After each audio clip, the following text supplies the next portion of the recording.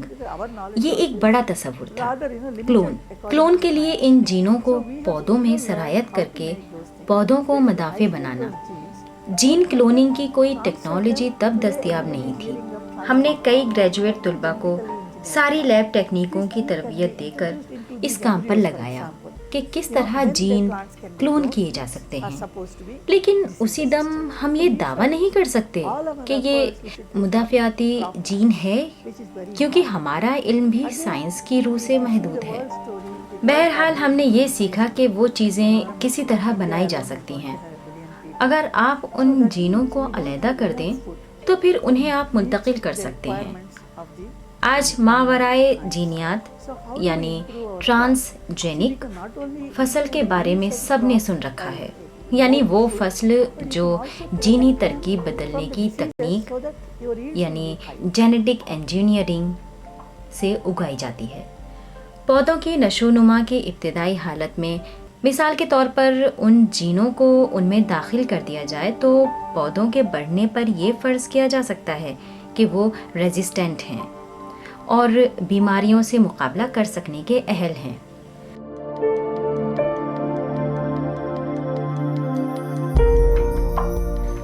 ہم نے محسوس کیا کہ ہمیں فصلی پودوں پر ساری جدوجہد مرکوز کرنی چاہیے. یہ بہت ضروری ہے. آپ دیکھ رہے ہیں کہ دنیا کی آبادی کس تیزی سے بڑھ رہی ہے. صرف ہندوستان میں 1 ارب لوگ ہو گئے ہیں. ہمارے پاس اتنی غذائی اجناس نہیں ہیں کہ آج کی ضروریات پوری کی جا سکیں. تو اب سوال یہ پیدا ہوتا ہے کہ آپ اپنی فصلیں کس طرح بڑھائیں گے.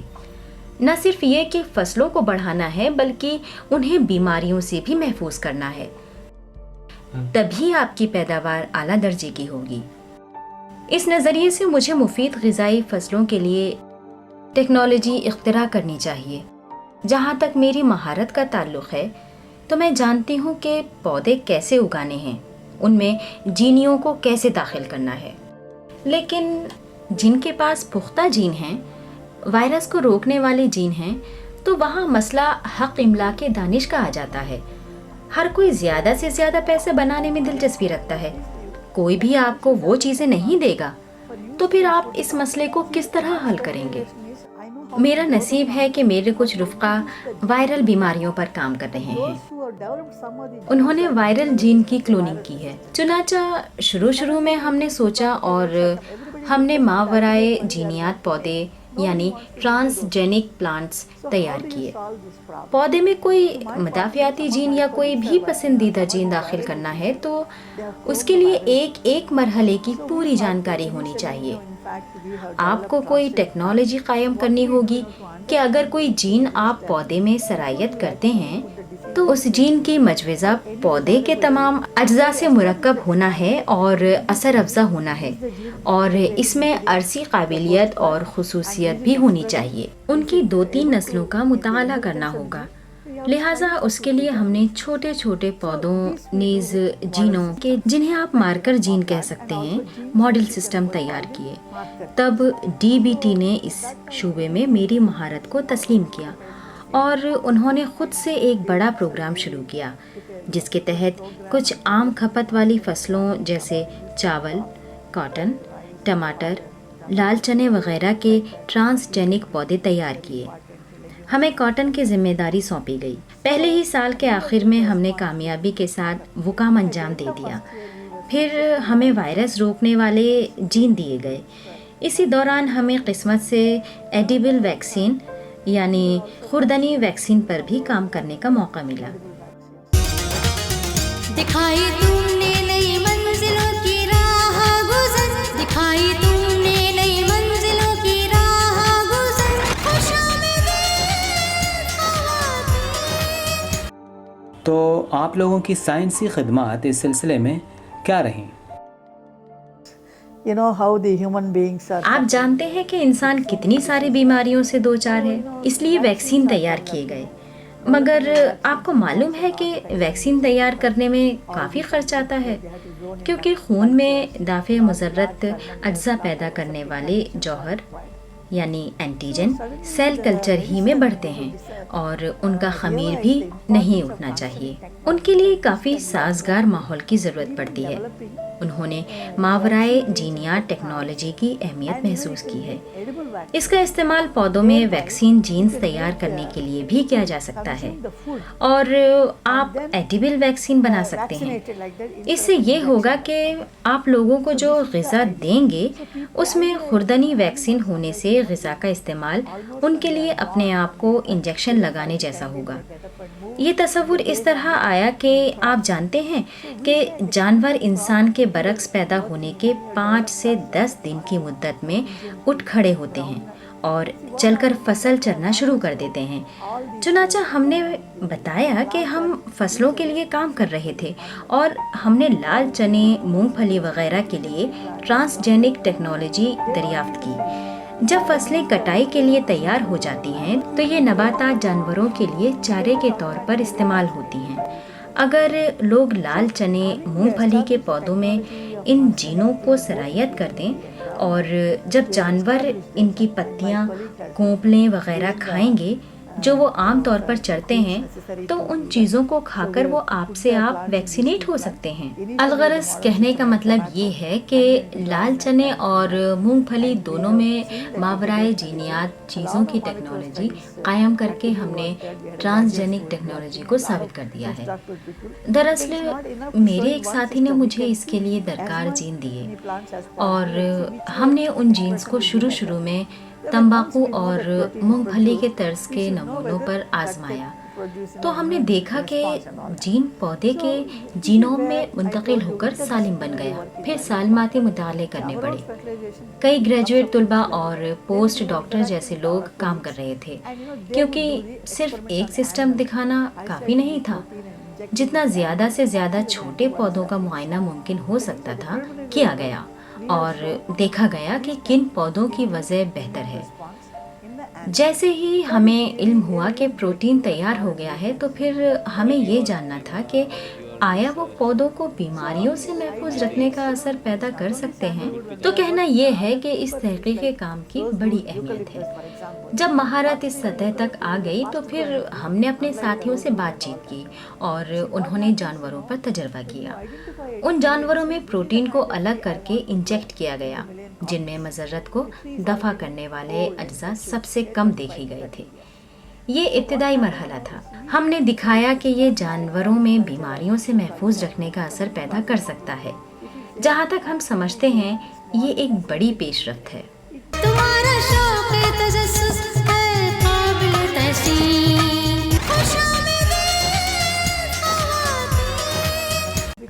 نہ صرف سندل بلکہ دوسری چیزوں مثلاً خوشبودار لکڑی، روز ووڈ، یوکیلپٹس پر بھی ہم کام کر رہے ہیں. یوکیلپٹس اتفاق سے روز ووڈ اور دوسری چیزوں کے برعکس تیزی سے بڑھنے والا شجر ہے. دیکھیے ہوتا کیا ہے، اگر آپ کسی درخت کی شناخت کرتے ہیں اور سوچتے ہیں کہ یہی وہ درخت ہے جس کا آپ چربا کرنا چاہتے ہیں اور وہ درخت پرانا، کافی رسیدہ اور 30-35 سال پہلے کا نکل آتا ہے. چنانچہ واقعہ یہ ہے کہ کسی درخت کے حصوں کے لیے نسیج کاری تب آسان تر ہو جاتی ہے. اگر کسی کو لگتا ہے کہ تخمی پودے کے مادے میں حرکت بڑھ رہی ہے، اس کے برعکس کسی رسیدہ درخت کے لیے ٹیشو کلچر قائم کرنا مشکل ہو جاتا ہے. اس نقطۂ نظر سے میرا کہنا ہے کہ نامناسب وقت میں یہ کام مشکل ہے. خیر، کسی نہ کسی طرح اب گروتھ ہارمون کے آ جانے سے سہولیت ہوئی ہے. اس کی دریافت 50 کی دہائی کے اوائل میں ہوئی. یہ پودے کی افزائش کے ہارمون ہیں. ان چیزوں سے مماثلت بھی رکھتے ہیں. ان میں پودا خیزی کی 2 چند حرکت ہوتی ہیں. یہ تمام افزائشی ہارمونز پودے میں واقع ہونے والی عضویاتی سرگرمی کا باعث ہوتے ہیں. لہٰذا وہ جڑوں کی نشو و نما ہو یا پتیوں، پنکھڑیوں کی، یہ سب گروتھ ہارمون کے تفاعل کا نتیجہ ہے. اس سے پودے میں افزائش کے مختلف مظاہر رونما ہوتے ہیں. ایک سائنسداں کی حیثیت سے آپ یہ معلوم کریں گے کہ پودے کے لیے ضروری افزائشی ہارمون آپ کب داخل کریں گے اور کن کیمیاوی اجزاء کا استعمال کریں گے۔ اہمیت اس بات کی ہے، لہٰذا ہماری پہلی کوشش ایسے پختہ خلیے کو راغب کرنے کی ہوتی ہے جو آسانی سے علیحدہ کیا جا سکتا ہے۔ اس طرح ہم گروتھ ہارمون کے بارے میں جانتے ہیں۔ اب خلیے کو علیحدہ کرنے کا طریقہ کار کیا ہو سکتا ہے؟ اس کے لیے بہت سارے تجربے کرنے پڑتے ہیں۔ پھر اس کے بعد پودا خیزی، آپ خلیوں کو جنین یعنی ایمبریوز میں کس طرح تبدیل کرتے ہیں؟ یہاں ہم چھوٹی چھوٹی کونپلوں کو بڑھانے کے لیے گروتھ ہارمون جبرلک ایسڈ کا استعمال کرتے ہیں۔ اس کا استعمال اس لیے کیا گیا ہے کہ میں ٹیشو میں بھی پودا دیکھنا چاہتی تھی۔ جن دنوں آپ نے نسیج پروری یعنی ٹیشو کلچر پر کام شروع کیا تو سائنسی تکنیک جو ایسے تجربوں میں استعمال ہوتی ہے وہ اپنے ابتدائی مرحلوں میں تھی، تو ایسے حالات میں آپ اپنے تجربہ گاہ میں پودوں کے اندر دوسرے پودے بنانے کی صلاحیت کیسے حاصل کرتی تھی؟ Well, you see, as I told you, very few plants people showed. میں نے آپ کو بتایا کہ بہت کم پودوں میں لوگوں نے جنینی تکوین یعنی ایمبریوجینیسس کو دکھایا ہے۔ مثال کے طور پر انہوں نے گاجر جیسے 2 نسلیں پودے میں دکھایا۔ یہ انتہائی جسمی، سومیٹک اور تیز پودا ہے، رسیدہ سندل کی لکڑی جیسا نہیں، اس لیے وہ بآسانی جنینی جین یعنی ایمبریو جین داخل کر سکے۔ شروع میں ہم اس کام کو انجام دینے کے اہل نہیں تھے، مگر بعد میں ہم نے کیا۔ میں اسے اپنے لیے ایک پیش رفت تصور کرتی ہوں۔ پھر دوسرے لوگوں نے بھی اسے اختیار کرتے ہوئے دکھایا کہ جبرلک ایسڈ کا استعمال کر کے وہ کچھ دوسرے اور اپنے طریقے سے جنین داخل کر سکتے ہیں۔ وہ ان کا اپنا طریقہ ہے۔ کیا آپ پہلی خاتون تھیں جنہوں نے یہ طریقہ کار اختیار کیا اور پورے پودے تیار کیے؟ Full plant. بے شک، ہمارے لیب میں مکمل پودے تیار ہوئے ہیں۔ کپاس کے پودوں کو آپ نے کس طرح اس قابل بنایا کہ ان پر وائرس کا اثر نہیں ہوتا تھا؟ کاٹن حد درجہ اہم کاشت ہے۔ آپ جانتے ہیں کہ اس فصل کو کئی طرح کی بیماریاں، وائرل بیماریاں، کینسر جیسی بیماریاں لگ جاتی ہیں۔ غالباً کاٹن اولین ماورائے جینیات پودوں یعنی ٹرانس جینک پلانٹس میں ایک ہے جسے کامیابی کے ساتھ بازار تک پہنچایا گیا ہے۔ اسے امریکہ میں تیار کیا گیا تھا۔ انہوں نے جس ٹیکنالوجی کا استعمال کیا اسے سومیٹک ایمبریوجینیسس کہا جاتا ہے۔ کاٹن میں جسمی جنینی تکوین کی تحریک کے لیے کسی ٹیشو کو قائم کرنے میں تقریباً 1 سال لگتا ہے۔ انہوں نے ایک قسم کا کاٹن استعمال کیا ہے۔ ہم ہندوستان میں جو کاٹن اگا رہے ہیں اس میں ہوتا یہ ہے کہ ہر کاٹن اپنی قسم کی نشو و نما اختیار کر لیتا ہے، یعنی جو آندھرا پردیش میں کامیاب ہے وہ کرناٹک میں نہیں، اور جو کرناٹک میں کامیاب ہے وہ دوسری ہمسائے ریاستوں میں کامیاب نہیں ہے۔ اس لیے ضرورت اس بات کی ہے کہ ہماری اپنی کوئی ٹیکنالوجی ہو۔ یہی وجہ ہے کہ DBT نے ہم سے ایسی ٹیکنالوجی تیار کرنے کے لیے کہا۔ تمہارے نقشے قدم سے ملے گا عزم سفر، تمہارے نقشے قدم سے ملے گا عزم سفر، خوش آمدید خواتین۔ جینیات کے اصولوں کو ایسے تجربوں میں برتنے کے بعد کیسے نتائج حاصل ہوئے؟ ویکسینز کو بڑے پیمانے پر تیار کرنا کافی مہنگا کام ہے۔ یہ تو ہوئی بنیادی بات۔ ویکسین تیار کرنے کا متبادل طریقہ بہت ہی دلچسپ تصور ہے۔ ٹرانسجینک کے بارے میں آپ جانتے ہیں کہ اس کے بڑے ہی فائدے ہیں۔ آپ کسی بھی جین کو کسی پودے میں منتقل کر سکتے ہیں۔ کچھ مذائقہ نہیں کہ یہ پودا کسی پلانٹ سسٹم سے تعلق رکھتا ہے یا جراثیمی سسٹم سے۔ کسی بھی جین کو ان سے علیحدہ کیا جا سکتا ہے۔ زیادہ تر انسانی امراض جراثیمی اجزاء کی وجہ سے ہوتے ہیں۔ یقیناً کچھ وائرل بیماریاں بھی ہوتی ہیں۔ چنانچہ ہم نے سوچا اور کوشش کی کہ پودوں میں جین داخل کیے جائیں اور ہم انہیں خوردنی شے کی طرح استعمال کر سکتے ہیں۔ گویا ان کے استعمال سے ہم آپ ویکسینیٹ ہو گئے ہیں۔ ہم لوگ دور جدید کی نوجوان لڑکیوں کو کس طرح سائنسی تعلیم کی طرف رجوع کر سکتے ہیں؟ آج کی کچھ لڑکیاں ٹیکنالوجی کی طرف آ رہی ہیں، لیکن زیادہ تر ایسی لڑکیاں ہیں جنہیں کام نہیں مل رہا ہے۔ میں واقعی خود بھی ایمانداری سے محسوس کرتی ہوں کہ انڈین انسٹیٹیوٹ آف سائنس میں بھی بے شک لڑکیاں آئیں اور پی ایچ ڈی کے بعد بیرون ملک چلی گئیں، اور کسی سائنسداں کے ماتحت انہوں نے اپنا کیریئر بھی جاری رکھا، لیکن بیشتر لڑکیاں بی ایس سی یا ایم ایس سی سے آگے نہیں جا پاتیں اور انہیں کوئی کام نہیں ملتا۔ تو ہوتا یہ ہے کہ وہ مختلف قسم کی پڑھائی کرتی ہیں، جیسے بنیادی کورس، اور اس طرح وہ سائنس کی طرف نہیں آ پاتی۔ اسکول میں آپ کے پسندیدہ مضامین کیا رہے؟ I think science I liked very much. میں سمجھتی ہوں سائنس ہی میرا محبوب مضمون رہا ہے۔ مجھے اب بھی یاد ہے کہ تخم ریزی، زرخیزی، پھولوں کی کاشت کی نشو و نما سے مطالعے میں بہت عمدہ تھی۔ کوئی ایسا شخص جسے آپ اپنا رول ماڈل سمجھتی ہوں؟ No, my brother, you know, because میرے بھائی یقیناً میرے لیے نمونہ رہے ہیں۔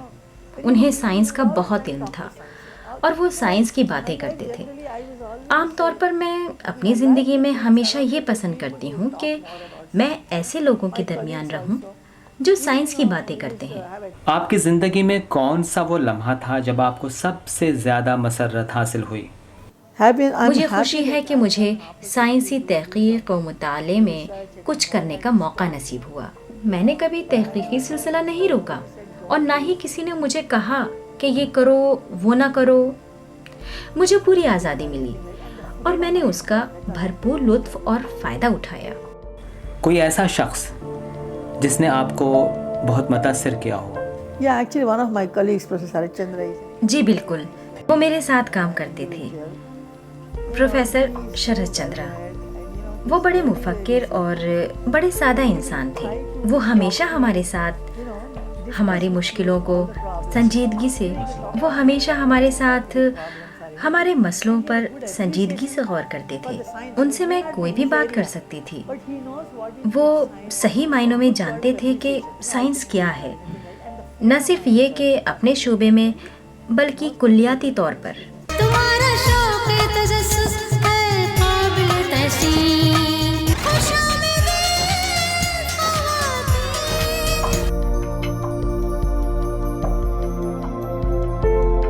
آپ کے خیال میں کیا عام طور پر خواتین یہ محسوس کرتی ہیں کہ وہ اس بات کی اہل ہی نہیں ہیں کہ وہ کوئی جوخم، کوئی بڑا کام یا کوئی بڑا چیلنج قبول کر سکیں؟ مجھے افسوس ہوتا ہے جب عورتیں کبھی کبھی، اور میں بذات خود ایک عورت کے طور پر یہ کہہ رہی ہوں کہ میں یہ محسوس کرتی ہوں کہ انہیں یہ لگتا ہے کہ ان کے سامنے کوئی جوخم نہیں ہے۔ انہیں ہمیشہ مقابلہ کرنا چاہیے، کیونکہ میں سمجھتی ہوں کہ ایک عورت ایک مرد کی بنسبت زیادہ ضبط کا مادہ رکھتی ہے۔ وہ ایک نئی زندگی کی بانی ہوتی ہے اور زندگی کو قائم رکھنے کی قوت رکھتی ہے، اور اس میں وہ سب کچھ ہوتا ہے جو بڑے سے بڑے جوخم کو بخوبی قبول کر سکے اور کامیاب ہو سکے۔